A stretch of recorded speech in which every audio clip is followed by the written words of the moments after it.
Once upon a time, in a cozy, ivy-covered cottage that stood at the very edge of a vast and ancient forest, lived a little girl named Lily. The forest was known to be enchanted, a place of whispers and wonders, but Lily's heart was too heavy to notice its magic. Her grandmother, the keeper of all her favorite stories and the baker of the sweetest cookies, had fallen ill. A deep sadness had settled over their little home, as quiet and persistent as the falling autumn leaves. Lily would spend her afternoons by the window, watching the woods, her young heart aching with a silent plea for her grandmother's smile to return. One golden morning, while wandering listlessly near the forest's edge, a flicker of movement caught her eye.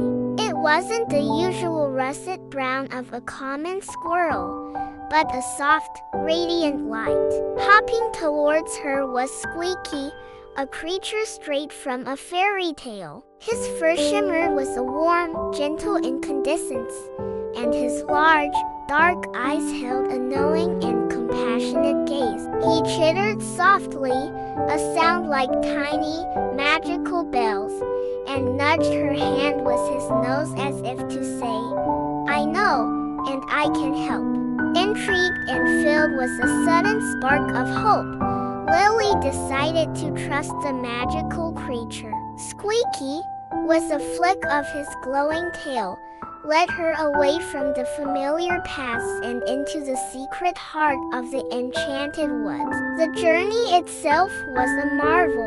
They tiptoed past ancient oaks whose leaves whispered secrets of old, crossed over streams that chuckled, and sang with crystalline voices, and saw mushrooms that glowed with a soft, bioluminescent light. The forest was alive with a gentle, breathing magic that seemed to welcome her. After a while, they arrived at a hidden clearing, a place untouched by time. The air was warm and smelled of honey and wildflowers. In the center of this sacred grove, bathed in a column of sunlight, grew a cluster of extraordinary flowers. Their petals were like spun moonlight, and at the heart of each bloom was a tiny, pulsating orb of golden light. These were the Sunpetal blooms, flowers fabled to hold the very essence of life and healing. The sight was so beautiful it brought tears to Lily's eyes.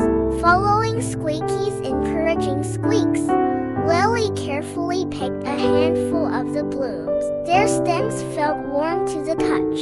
She cradled them gently and rushed back to the cottage, her feet feeling lighter than they had in months. She brewed a simple tea, letting the sunpetal blooms steep in hot water. A golden, fragrant steam rose from the cup, filling the room with a sense of peace. She brought the tea to her grandmother, who was resting weakly in her favorite armchair. "I made you something, Grandma," Lily whispered. Her grandmother smiled faintly and took a sip.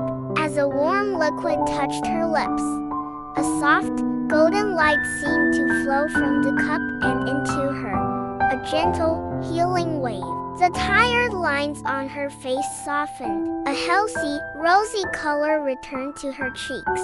She took another sip, and then another, and with each one, she seemed to grow stronger, the fog of illness lifting like a morning mist. By the time the cup was empty, her grandmother's eyes were sparkling with their old familiar light. "Oh, Lily," she said, her voice clear and strong once more. "That was the most wonderful tea I have ever tasted." That afternoon, for the first time in a long while, the sound of her grandmother's laughter filled the cottage again. Lily's miracle had arrived, brought to her by a tiny, glowing friend. From that day forward, Lily and Squeaky were the closest of friends, forever bound by a secret of shared magic and the enduring power of a loving, hopeful heart.